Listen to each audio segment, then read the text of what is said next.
Hello all, so today I'm going to be talking about how you can use a quick tool in IntelliJ to clean up your code. So as you may all know, cleaning up your code is going to improve your code readability, and also it might improve performance in certain cases. But anyway, it's an important step, and this is just a simple trick that you can use easily in your day-to-day life.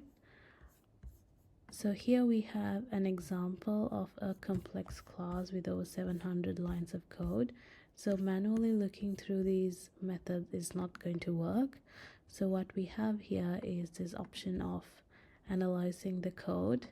So in this case, I just want to look at any unused declarations to see if there's any methods or variables that have not been used. And I can see all these options, and for now I'm just going to look at this file,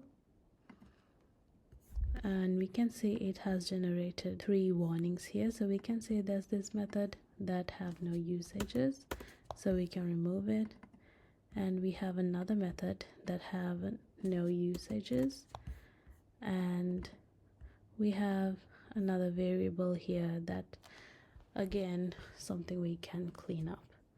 So yeah, my code just improved within seconds. Hope this helps. Bye.